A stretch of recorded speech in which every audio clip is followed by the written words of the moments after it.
Well, the ultimate insanity, as you heard Alex say there, is the lockdown on the construction sector.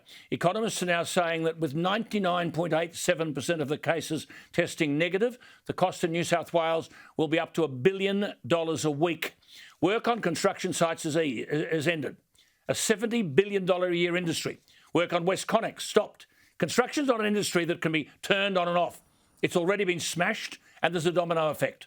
There are carpenters and sparkies and plumbers and gyprockers and landscapers.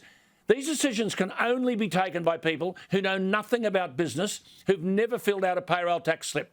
Tradies are ringing me saying, I don't know how much longer I can go on paying my staff before I go under.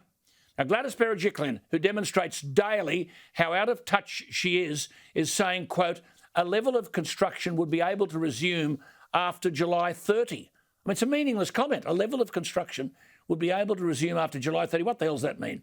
What these politicians don't understand is that there's a massive gap, and Alex just mentioned this, between what I would call the knowledge workers, because they can easily work from home, and people who've got no choice but to attend a workplace. Then, of course, the outer reaches of Sydney and Melbourne, workers travel vast distances. But this is the key. I've said it over and over again. There is not a single sheet of paper to provide epidemiological proof to justify these decisions. Listen to the New South Wales Chief Medical Officer, Kerry Chant, today when she was asked if she had any evidence to suggest closing construction work sites is needed. Now, the people who keep saying, oh, we take the health advice, now admit there is none. Listen to this response. We provide the advice in terms of the broad principles of what we need to see. Clearly, we're not the experts in logistic chains and other things. As you'd expect, we are not the experts on some of those factors. Take the advice, but there is none. Then Berejiklian jumped in and said, work which wasn't urgent and didn't have to happen in the next fortnight had to be sidelined. I thought all work was important, and Gladys, all people are valued. But I suppose Gladys Berejiklian and her clique can go out for coffee without a mask. Everyone else has to stay at home. Listen to Chant here on the construction industry again. We provide the advice in terms of the broad principles of what we need to see. Clearly, we're not the experts in logistic chains and other things. As you'd expect, we are not the experts on some of those factors. God, we're a patient lot. We're not experts. You're dead right, Kerry Chant. I'm wondering what you are an expert at. I've got on the line a wall and floor tiler, Josh Young. Josh, thank you for joining us. You're a wall and floor tiler, self-employed, sole trader. What's all this mean to you? Oh, Alan, this is doing my head in, mate. It's absolutely ridiculous.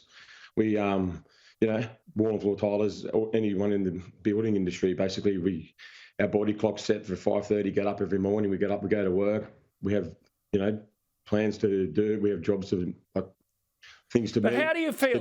How do you feel, Josh? How do you feel when the Chief Medical Officer is asked today whether any evidence exists to suggest that the work sites should close down, and she says there's no such evidence? She said, we provide the advice in terms of the principles and what we need to achieve. Clearly, we're not the experts. I mean, she's not an expert, but she's putting you lot out of business. For how long?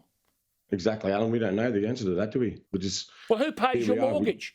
Who pays the bills? Who pays the mortgage? Yeah, we wait to find that one out. We could be, but they're talking maybe there's a chance of extending the lockdown. We don't know. But the dominoes, Josh, I mean, it's you're the tiler, the carpenter, the sparky, the plumber. Workers will lose their jobs, won't they? Of course they will. Not to mention the clients that'll put out of pocket too, like they're just sort of sitting there with jobs half finished. I've got a bathroom to start in a week's time and the lady's going to have a baby. She's due on the 20th of August. And what's going to happen with that one? She's got, living in a unit with one bathroom. And see, Josh, $600 you get, or $1,500, and Gladys Berejiklian calls it a safety net, and she says this: businesses and individuals don't need to stress about having cash flow coming in.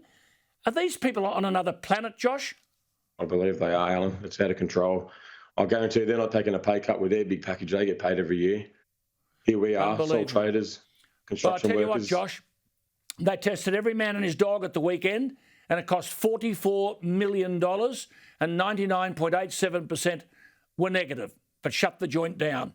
Hang in there, my friend. It's brutal, it's uninformed, but I've said they have forfeited the right to govern and the right to be believed. Just stay in touch, try to hang in. But out there, what do you think? This is just beyond belief, isn't it? Alan at skynews.com.au or the text line 0414 000 848.